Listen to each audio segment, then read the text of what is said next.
Well, hello. I am still on my kick of wanting warm, delicious, comforting soups. All winter long, this is what I love. So in my kitchen, I'm always making soups, and I like to make them obviously nutritious. All food we eat should have some type of nutrition, but delicious. Comfort food does not have to be unhealthy. It can be amazing, and that's what this red lentil curried soup really is all about. It has my favorite components. It has sweet potatoes, it has Swiss chard for the great greens, it has red lentils, tomatoes, and coconut milk, and it all comes together for a beautiful, balanced soup that just like warms you up and really nourishes and comforts you. So to start, I have my onion already chopped, and I'm chopping some celery. So just like in other soups, this is really the base flavors for the whole recipe. I'm making the celery a little bit bigger than we do sometimes because I don't just want it to go to mush. I want it to hold a little bit of texture and a little bit of body to it. So I have my onion, I have my celery, I have some oil on the stove going in my stock pot, and that's what we're gonna make the soup in. So I want it to have a nice saute, kind of just to get the vegetables started and going a little bit before we get to all the other ingredients, which is gonna include those lentils and the sweet potatoes and everything else. So when we put in our onion or our celery, whatever the first vegetables are, I always make sure to season as I go. You need definitely some salt right away, because when you season in layers and season the different components as you're putting it together, you always end up using less salt in the end because it's well seasoned and actually getting the seasoning going in the beginning. So I'm gonna just make sure those are going in the oil. You can see right away, the salt also helps pull out some of the moisture so they'll cook down a little bit quicker and saute even better. So we're gonna let those go, and then we're also gonna get the Swiss chard ready. Swiss chard is, to me, a delicious green. I think it holds up better than a spinach, but it's not as heavy or as tough as a kale can be. It's in the beet family, so it has a lot of nutrition, and both parts of the Swiss chard can be used. The leaves are gonna be more tender, so we're gonna put those at the end. But these stems, I like to take the leaves off of and make sure I use the stems because they have, one, tons of nutrition, but they need to be cooked different. So you can just take the back of a leaf, pull it, and then just like you would with your kale, just pull that stem out. So these stems are really kind of tenuous and would be not the best if you just put them in raw. But if we saute them with our other vegetables, they're gonna really cook down, and they're gonna add just tons of nutrition, but also some great texture and flavor. The thing is, when they're cooked with the other vegetables, you don't honestly know the differences always. You're gonna taste and have the different textures, but you need to put these in the beginning to make sure they get the right amount of cooking. So I'm gonna take these stems, see how beautiful the color is? At the grocery store, you're gonna find different colors. Sometimes you find multicolored with yellow, white, and the red. Sometimes you find just the red. Any of them are gonna work in this application. I'm gonna put them right in with the onion and the celery so they can saute. Once those are sauteed, we're gonna start adding the other components. It's gonna come together and simmer. That's what a soup is all about, building those flavors as we go. Then we'll move on.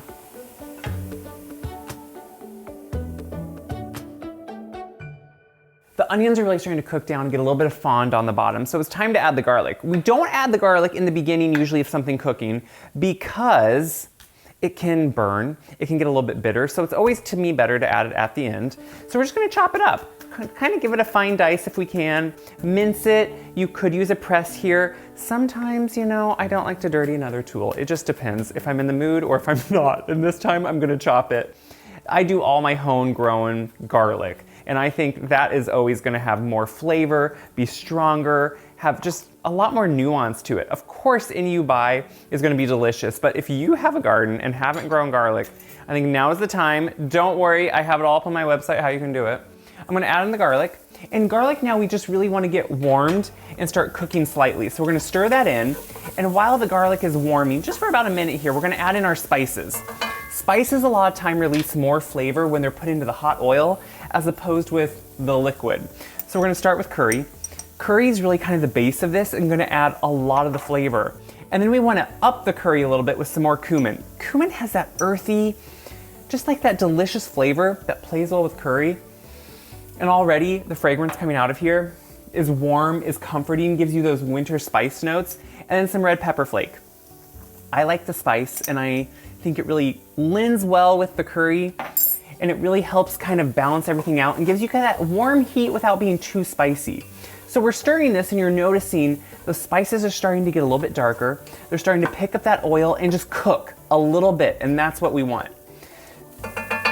Now that those spices have really bloomed, just in about a minute with the garlic, we can start adding in what needs to cook for a while, which is the lentils. I'm using a red lentil, it's one of my favorites.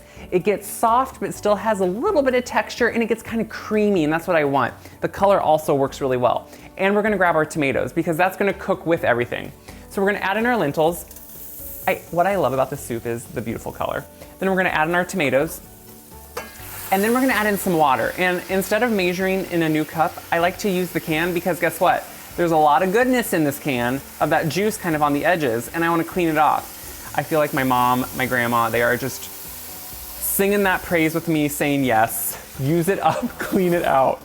So we're gonna put that all in there. We want it to come up to a boil, and then we're gonna stir it and just kind of stir it, and then bring it down to a simmer, slightly cover it so it cooks. Eventually this will be cooking, and these lentils will soak in and start expanding a little bit. We'll get our sweet potatoes ready, throw them in towards the end so they don't overcook. It's all gonna come together. It's good.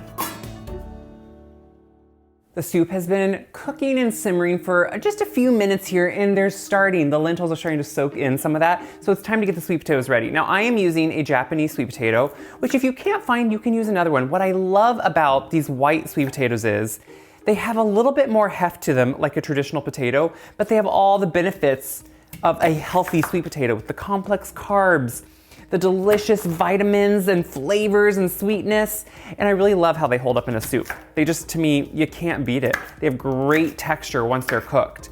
So I'm slicing them up. I just washed them, scrubbed them, but I leave the skins on because one, that's added nutrition. I like the texture. Why would you remove them? I want all that in there. So we're gonna come over. This is just slightly simmering. It smells amazing. You get the curry. The lentils are looking beautiful, and we're gonna start adding the sweet potato.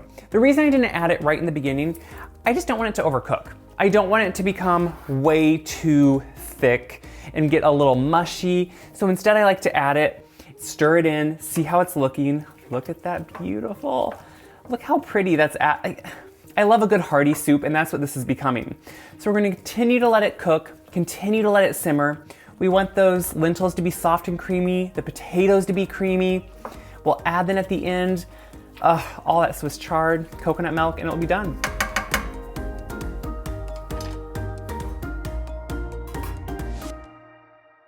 The soup has been simmering away. It smells amazing. The sweet potatoes are pretty much tender, so now it's just the final components to add, which are the greens from that wonderful Swiss chard, and I just give them a rough chop.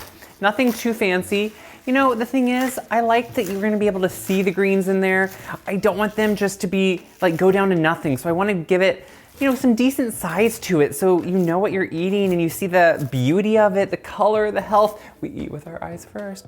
So before I add this, we're gonna take the lid off. Look at that wonderful, it's simmering, it's beautiful. We're gonna add a can of coconut milk. It always solidifies on top. I do the full fat because that's what's gonna give you most of the flavor. So at first it looks scary because you're gonna see all that solidified coconut, and then you're gonna have some of the liquid. But once you put it into this hot liquid, it's all just gonna kind of melt out. It's gonna become very just one with the soup. So don't be scared of it if you haven't used coconut milk. You can just stir it in slowly. And as you're stirring, look at that. It's pretty much instantly melting the solid into the beautiful soup, and it kind of gives it this creaminess. It gives it a slight sweetness, which I really like about the coconut milk. It lends well with the curry. Oh, it looks good. So we're gonna add in all these greens.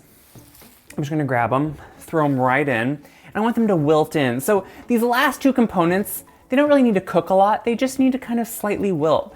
So I'm just gonna let it go a couple minutes, let all that coconut milk become one, let the greens wilt, but look at the color with this. This is what I'm excited about. The soup has just, you know, honestly, it only takes a minute or two more once you add those things, and that's what I love. And now is the best part. You can enjoy it. What I think is great about this is it has tons of color. It's a hearty, like look how those lentils really become creamy and just kind of soak in all that goodness. That's what you want. And look at that. What is great about this is it's a comfort food without a heaviness. It's a comfort food without a lot of excess fats and things you don't need. It has a lot of great nutrition to it. So I'm gonna add a little bit of cilantro on top because I like it. I'm gonna add a little bit of toasted coconut. I just think it's a good garnish for it. because it plays with that coconut milk that's in it. The smells here, they are so good. And my mouth is watering. Got some sweet potato.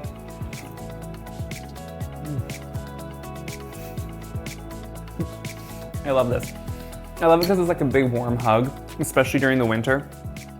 You get curry, but it's not too strong. You get a little bit of that heat from the chili we put in. You get that wonderful rounded out coconut flavor with the sweetness that just lends well with the lentils and the curry and the sweet potato.